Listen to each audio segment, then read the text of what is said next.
एक बार की बात है। एक गरीब लड़का था जिसका नाम राजकुमार था। वह एक बहुत ही दयालु और मेहनती लड़का था। एक दिन वह जंगल में लकड़ी काट रहा था जब उसने एक सुंदर राजकुमारी को देखा। वह एक झरने में नहा रही थी। राजकुमार को उससे पहली नजर में ही प्यार हो गया। राजकुमारी का नाम सुनीता था। वह भी राजकुमार को देखकर मोहित हो गई। उन्होंने चुपके से एक दूसरे से बातचीत शुरू कर दी। वे रोज मिलते थे और बातचीत करते थे। एक दिन राजकुमार ने सुनीता से कहा कि वह उससे शादी करना चाहता है। सुनीता भी राजकुमार से शादी करना चाहती थी, लेकिन वह जानती थी कि उसके पिता राजा को यह मंजूर नहीं होगा, क्योंकि राजकुमार गरीब था।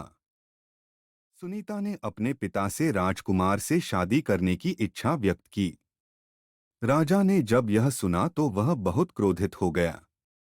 उसने सुनीता को कहा कि वह किसी भी तरह से राजकुमार से शादी नहीं कर सकती। उसने सुनीता को महल में कैद कर दिया। लेकिन सुनीता ने राजकुमार से शादी करने का फैसला कर लिया था।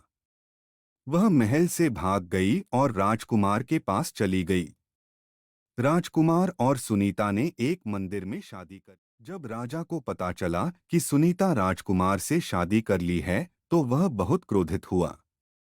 उसने सैनिकों को राजकुमार और सुनीता को गिरफ्तार करने का आदेश दिया। राजकुमार और सुनीता एक जंगल में जाकर छिप गए। उन्होंने वहीं रहकर एक छोटा सा घर बना लिया और खुशी से रहने लगे। एक दिन राजा जंगल में शिकार करने गया। वह राजकुमार और सुनीता के घर पहुंचा। राजा ने उन्हें देखा और वह बहुत खुश हुआ। उसने राजकुमार और सुनीता को माफ कर दिया और उन्हें वापस महल ले आया।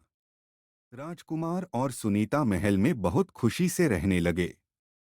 राजा ने राजकुमार को अपना उत्तराधिकारी घोषित कर दिया। राजकुमार और सुनीता ने मिलकर राज्य को बहुत अच्छा शासन दिया।